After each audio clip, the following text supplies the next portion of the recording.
Hey there everybody, this is Tiger Eye Gaming, and welcome to the latest episode of our Minecraft 1.20 Let's Play.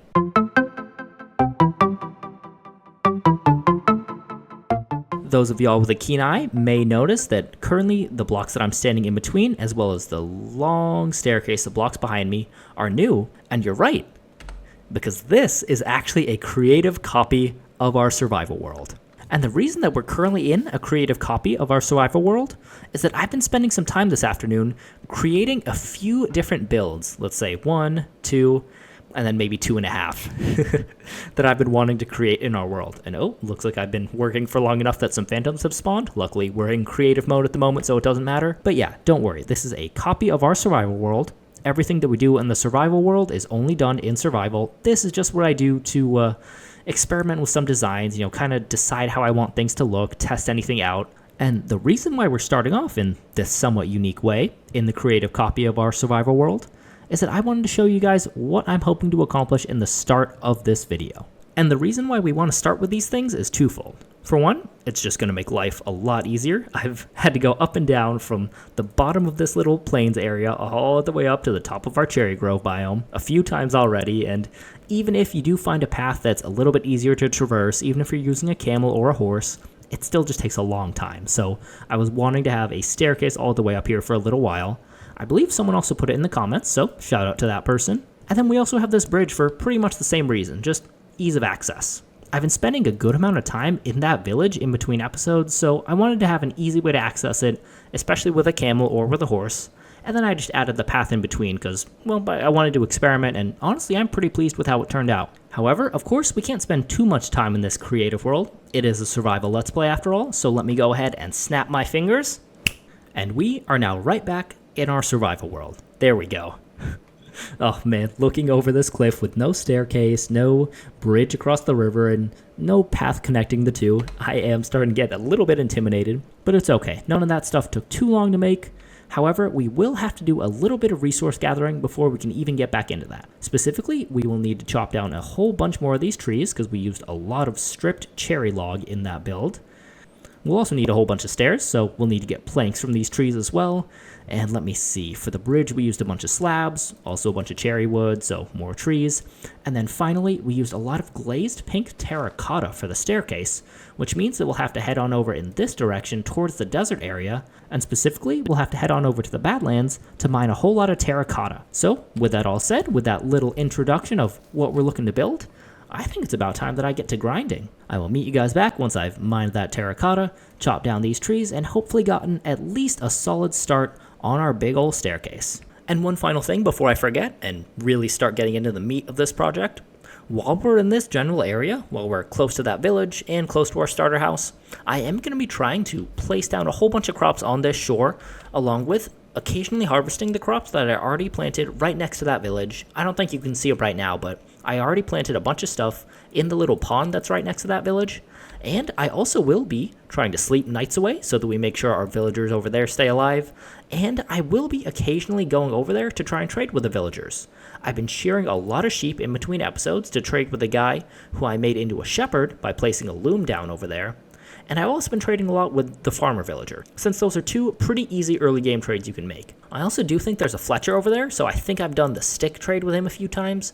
But yeah, while I'm in this area, I am expecting it to take a good deal of time, so I figure why not knock out a few of those early game Minecraft tasks, like farming, putting some animals in a pen, which I've already done for pigs and cows, and then doing a little bit of trading with villagers, since that is one of the most efficient ways to advance quickly in this game.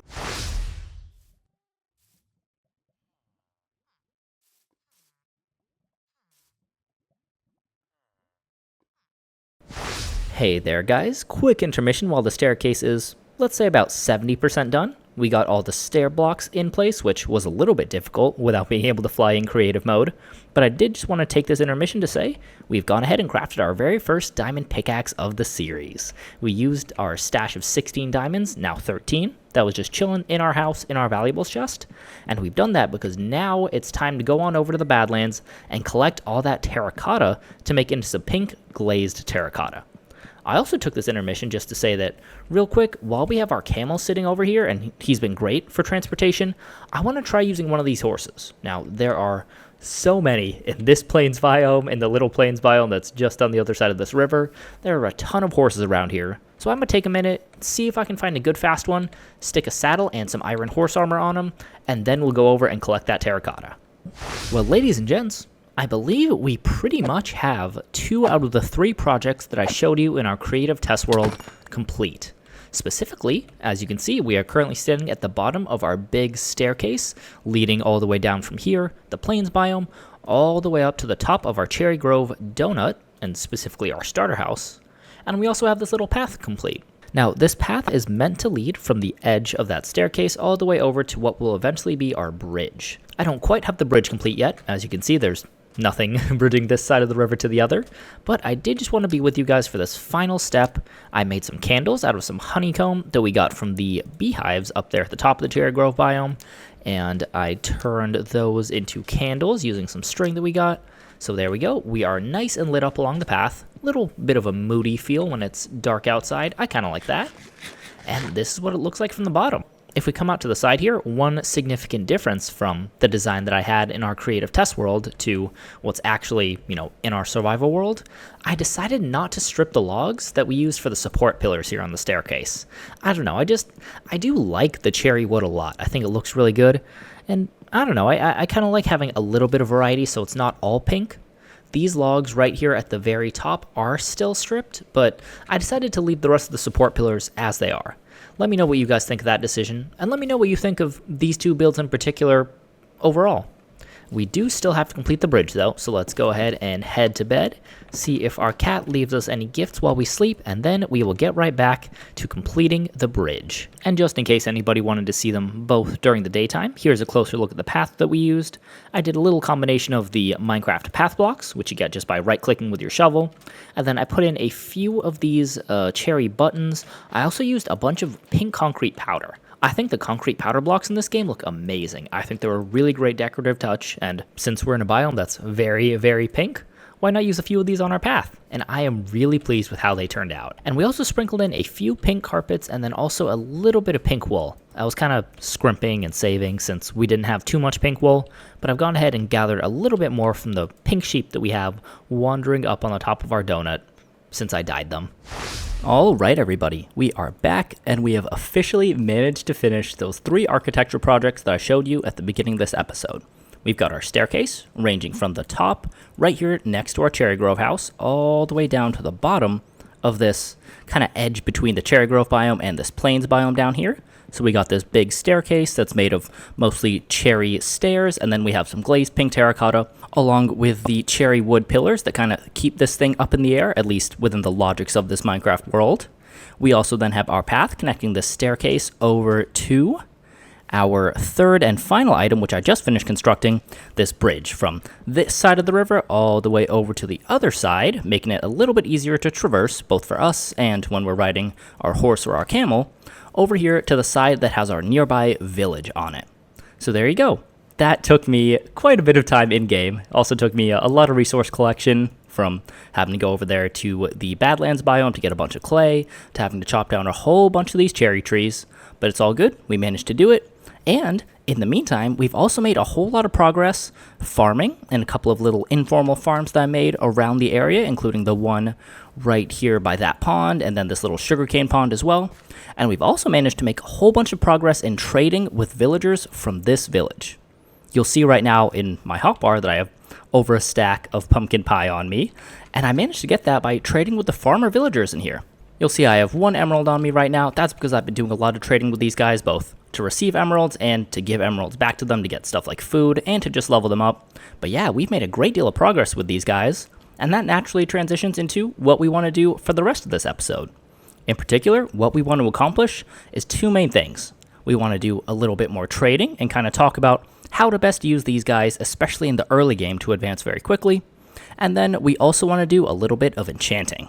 And despite the fact that we just ran all the way down that staircase and across the bridge to get to our village, we're actually now going to head back up the staircase, because I think what I want to start off with is doing that little bit of enchanting. From doing all that trading with the villagers, and then also breeding up our pigs and our cows, we've actually managed to get all the way up to 39 levels, and considering that we got 13 diamonds last episode from that massive vein that we found down in the caves, plus the 3 that we had already found exploring, we're actually pretty stocked up to make some pretty good enchantments at this point already. We've already got a diamond pickaxe, which, well, it's used almost 400 of its durability already, so this thing has been put to good use. But we still have 13 spare diamonds, so we've got plenty of room to get some really good enchantments early on into this series. After gathering all our sugarcane and killing just a few more cows, we now have the requisite number of books and cherry planks to craft 15 bookshelves. So let's go ahead and do that. Amazing. And now the last step is to go and get a few pieces of obsidian so that we can go ahead and craft our enchanting table. I actually forgot that we apparently had 6 pieces of obsidian in our chests, probably from looting a ruined portal or something like that. So we can go ahead and just craft the item right now. Let's go ahead. And there we go. We have our enchanting table. We have our 15 bookshelves. Let's go ahead and place these suckers down and see what kind of enchantments we can get. All right. I've gone ahead and just placed this enchanting setup on a pretty random spot on our Cherry Grove donut. The lava lake is just over there. You see that little patch of stone, and our house is just over the top of this hill. But here we go. As you can see here in this 3rd slot, we have a level 30 enchantment available. And first off, I did want to enchant our diamond pickaxe first, so I think we might as well just go ahead and go for it. It's currently saying efficiency 4. Now, I would love to get fortune, but it's not necessarily the worst thing in the world if it's just an efficiency 4 Unbreaking 3 pickaxe. Let's see what we can get. Okay, first enchantment of the series, what is it? Yes!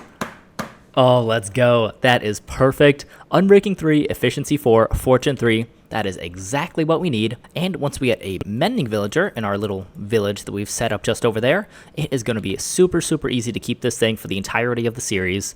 Lovely, lovely stuff. I was worried that it might just be efficiency and maybe even unbreaking, and so we'd have to enchant an iron pickaxe with fortune, but nope. Perfect. We got a perfect pick on the first try. You might be able to tell by looking at my hotbar right now, but during the process of constructing those 3 things that I showed you at the beginning of the episode, we actually broke our iron tools multiple times. I think we broke multiple shovels, definitely multiple axes, and we even ended up breaking our iron sword. So I think what we're going to do is start off with a diamond sword, and then since we do have so many diamonds spare, I'm actually going to go ahead and make a diamond axe. Might seem a little bit silly, I don't know, maybe not, depends on what you think. But since we do have a Fletcher down there who we've traded with a bunch, and he has that sticks trade, and since these cherry trees are low-key pretty easy to get a lot of wood from, I think it's going to be very beneficial to get that extra durability that a diamond axe can provide. So we're going to go ahead with an axe and a sword, and I'm not quite sure what I want to do with these remaining 6. We'll see. Maybe I'll make a decision by the end of this episode. Maybe I'll just make some boots or something. But for now, let's start off with the sword and the axe. What can we get? Unbreaking 3 on the sword, fortune 2 on the axe. Okay, I don't really care about fortune on the axe. Should we risk it for the sword? All right, why not? Let's go ahead. Let's go ahead. Okay, sharpness 3, knockback 2, unbreaking 3. Could be worse, but it also could be better. Not the worst thing in the world. At least we have sharpness. Now for the axe, after enchanting the sword, we are seeing efficiency 4 for the axe. That is perfect. Oh, okay, well we did get fortune 3, but we've efficiency 4 and unbreaking 3. That's really what I care about. Lovely stuff. We have a pretty much perfect axe. I don't know, fortune when it's on a shovel or an axe kind of weirds me out, but we got efficiency and unbreaking. That's really what I care about. And you know what? I think I'm just going to go ahead and go for it. We do have fortune 3 on our pickaxe now, so I'm just going to go ahead and use up 4 of our remaining diamonds to make some diamond boots. Oh, there you go. That is our first piece of diamond armor that we've crafted. And can we get feather falling? Feather falling and depth strider are really what I'm looking for here. Okay, depth strider 3. I think it's worth risking that. I would love feather falling too, but depth strider is very, very good. Come on. Okay, you know what? Protection 4, depth strider 3, unbreaking 3. Those are almost perfect. Almost perfect. All we need is feather falling, and we can get that from, I don't know, maybe another pair of boots once we have more diamonds, or we can just enchant some books. Regardless, we are now down to level 28, but we are looking a whole lot more decked out. Let's get that shot now. Boom, there you go. And we will double wield with the sword. Lovely stuff. We are looking a lot shinier and a lot bluer. I think it's about time that we head on down to the village and that we start talking about how villages can be a super, super helpful tool for leveling up very quickly in the early game of Minecraft. We're now down here back at the village, and before we actually start trading with the villagers, I did just want to show you guys something real quick. So I didn't know this for the longest time, but using a fortune pickaxe, or I think theoretically any fortune tool, actually yeah, let's go ahead and test it. Yeah, it looks like any fortune tool will actually get you more crops if you harvest them using that tool. And the best thing about it is that it doesn't take away durability like you'd think it might if you were using the ability on that crop. So yeah, just a little tip for you there. If you have any fortune tools, it absolutely makes sense to use those to harvest your crops because you will get so many more. Hopefully you guys saw there, just from harvesting that one potato, I just got 6 raw potatoes, which is an incredible return on the investment there. Definitely a nice little optimization that you can make that I didn't know about for the longest time.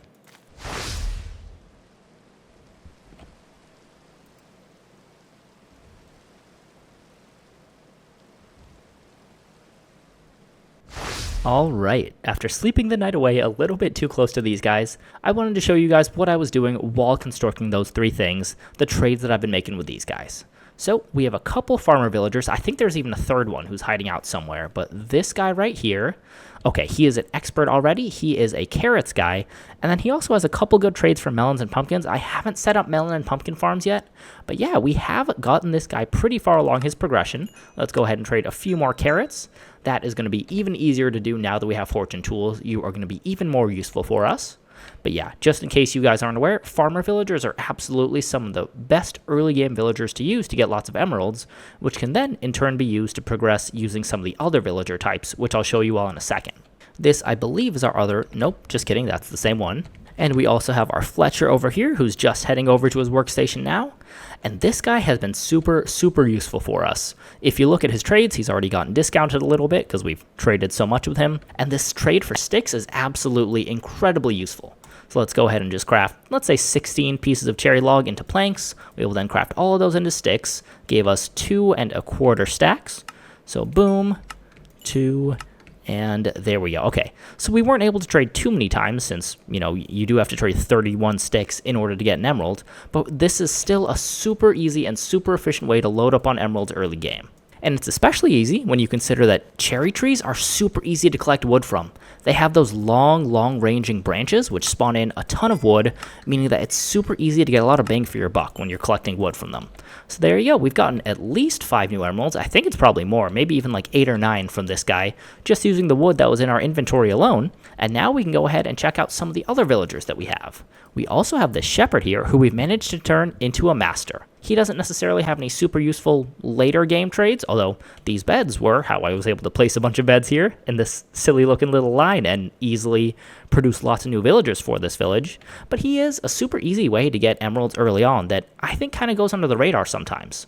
We have a ton of sheep in this area and we've been shearing them continuously, so we've managed to get a ton of emeralds from him too. And now that we've reviewed the 3 main villager types that I've been trading with in order to receive emeralds, the shepherd, we have the Fletcher with the sticks trade, and we have farmers with all their various trades, I think it's time to start talking about the guys who we haven't gotten yet and who I've gone ahead and made the workstations for, so I will go ahead and place them down now so our many unemployed villagers can pick up on these workstations and get some new nice trades for us. So I've placed all those down in a pretty haphazard manner, but let's take a look at what we've got. We have this smoker right here, which the butcher is trying to get on. This isn't necessarily the most useful trade for us right now, just because we don't really have a continuous source of chicken. So for now, I'll move past him, but he is typically a pretty easy early game way to get a bunch of emeralds too, if you happen to have some good animal farms set up. Next to him, we have the cartography table down, which means we got our cartographer. And this is another one that is usually pretty easy to trade with early on, but at the moment we don't have much spare paper. So this guy will definitely be useful in the future, but right now I'm kind of going to move past him. We also have our, let's see, this is the grindstone, so we have our weaponsmith right here, and that is an interesting first trade. All right, low-key, that sword is a little bit expensive, so I'm going to pick that workstation up and I will place it back down, and hopefully now he's refreshed. There you go. It's a slightly cheaper trade. Still expensive, but slightly cheaper. Oh, and here we go. He has an iron axe for trade, which is much cheaper. That is going to be a super easy way to progress through his trades and then eventually get down to the level where he's offering us diamond stuff. Just moving on from him real quick, since we're not fully stacked on emeralds right now, I've been doing a lot of trading back and forth, and so we kind of just have these 17 right now, plus maybe like 4 or 5 in our chest over there. So let's move on to the stonecutter, which has the mason. He's the guy holding this brick in his hand. And this guy also has a pretty useful early game trade, 10 clay balls for 1 emerald. Again, we haven't harvested too many clay balls, but even just in the river right here, there are plenty of clay blocks that we can harvest, so he is also a pretty nice source of early game emeralds. Finally, we have the blast furnace placed down. This was actually the first blast furnace that we crafted in this world. We don't even have one up back at our house. But this guy is the armorer. He is definitely someone that I will look to take advantage of, because right now, our only piece of diamond armor is that set of boots. So low-key, if we can progress through his trades and get all the way down to the enchanted diamond stuff, that is going to be a nice way to kind of cheap out and not necessarily need to get the full, whatever it is, like 27 diamonds that you typically need to get a full set of diamond armor and tools. And it looks like it's time for them to go head over to the middle of the village and gossip. So I think I might leave this there for now. What I think I want to do is a little bit more farming with some of these guys. See, we do have our weapons already. We have our diamond sword, although it could use a re-enchantment. And we have our diamond axe along with our diamond pickaxe. So I think what will really be useful when it comes to these villagers is the armorer. So if we can get that armorer up to master or expert level where he starts offering us diamond armor, I think that's going to be the most efficient way for us to get that armor instead of needing to go down to the bottom of the world and dig up a whole bunch of diamonds. I don't mind doing that, but if we're looking to take advantage of villagers, that's the most efficient way to do it. We do have this guy coming over to us though, and he offers a nice potato trade. He also has that pumpkin pie trade that I've been taking advantage of. So there we go, a nice few more emeralds for us. So I think what we're going to do at this point is just see how far we can get with the armorer, see if we can level him up at least one level. Let's go ahead and take his cheaper trade for the iron boots. How far can we get him up? Okay, we've got him up about halfway. And let's see, is he going to offer us any sort of discount? Oh, he is. All right, you know what? Maybe I'll spend a little bit of time in this area farming up some more crops and see if we can get this guy up a few more trading levels. Actually, guys, you know what? I'm going to make somewhat of an executive decision here. In real life, I actually have to go pretty soon, so my recording time for today is a little bit short. So I think we're actually going to end off the video there. I wanted to give you guys a little bit of an idea of what I was doing while we were building those 3 big buildings off in the distance, which, by the way, our staircase looks so good at nighttime. I'm just realizing that. I'm really glad that we decided to pony up for the lanterns. I think they look really nice. But yeah, I just wanted to show you guys kind of what I was doing while we were making that staircase, the bridge, and the path blocks. Did a whole bunch of farming, a whole bunch of trading, breeding up some animals, including enough cows to get our level 30 enchanting set up, and we traded a bunch with our villagers, leveling up some of them. Ooh, the iron golems really launched that skeleton. But yeah, we now have a preview of what our progress is most likely going to look like in this world, as we have our hilarious looking row of villagers sleeping on these outdoor beds, along with their new workstations. We have a great idea of how to progress in this world. Soon enough, I think we'd like to take at least some of these guys over the hill and down into that little valley for the Japanese-style cherry village that I've been talking about since the start of this series. But yeah, eventually, I am looking to get some diamond tools from these guys, especially from the armorer. We're looking to get some more diamond armor. But yeah, I think that's going to end it off for this episode. We've made a whole lot of progress. We're looking a good amount shinier with our nice new Fortune 3 pickaxe, our Sharpness 3 sword, and our beautiful shiny new axe, along with our shiny new diamond boots. And we have a great path going forward for how we're going to advance in this world. But yeah, thank you all very much for watching, and as the Iron Golem takes care of business in the background, I will see you all very, very soon. Take care.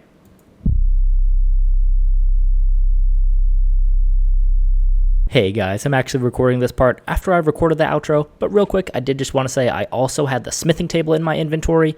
Gone and placed that down now. We have a toolsmith, and he gives a very nice trade, 1 emerald for a stone axe. So this is going to be a guy that I can level up pretty quickly. We'll go ahead and trade with him the 2 emeralds that I have in my inventory right now. But yeah, I will continue the trading with these guys in between episodes. And one final side note that I'm also recording after the outro. How are there so many iron golems here? This is wild. I don't know what it is, but there's 1, 2, 3, 4, 5, 6, 7, 8, at least 8 here. That is a crazy amount of these guys. I don't know what it is. Oh, well, there you go. That one just took care of the drown for me. He got me a copper ingot. Thank you very much, my friend.